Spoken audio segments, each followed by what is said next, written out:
When Jesus had again crossed over by boat to the other side of the lake, a large crowd gathered around him while he was by the lake.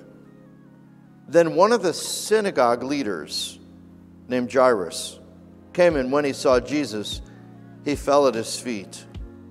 He pleaded earnestly with him, "My little girl is dying. Please come and put your hands on her so that she will be healed and live."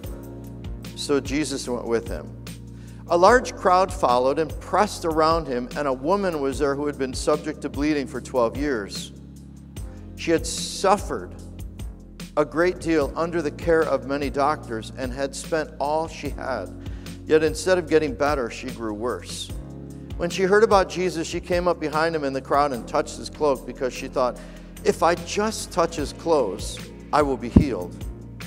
Immediately her bleeding stopped, and she felt in her body that she was freed from her suffering. At once Jesus realized that power had gone out from him. He turned around in the crowd and asked, "Who touched my clothes?" "You see the people crowding against you," his disciples answered, "and yet you can ask, 'Who touched me?'" Jesus kept looking around to see who had done it. Then the woman, knowing what had happened to her, came and fell at his feet, and trembling with fear, told him the whole truth. He said to her, "Daughter, your faith," here it is, faith, "has healed you. Go in peace and be freed from your suffering."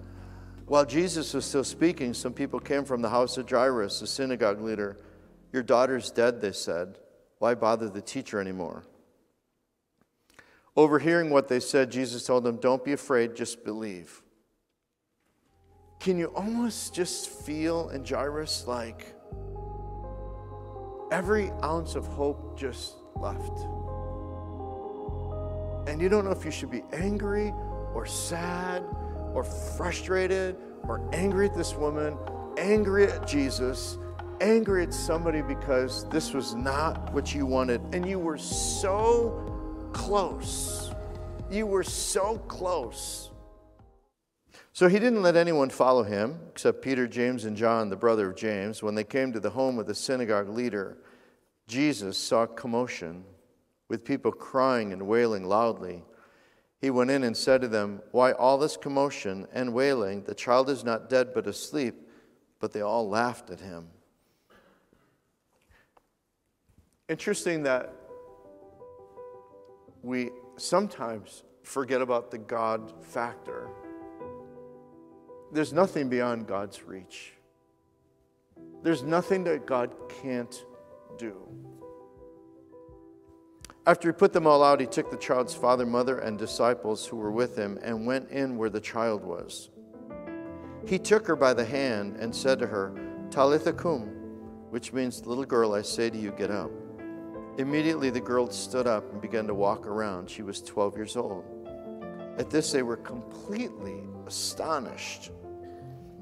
He gave strict orders not to let anyone know about this and told them to give her something to eat. Turn to Jesus. Seek him out. Call on him. Go after him.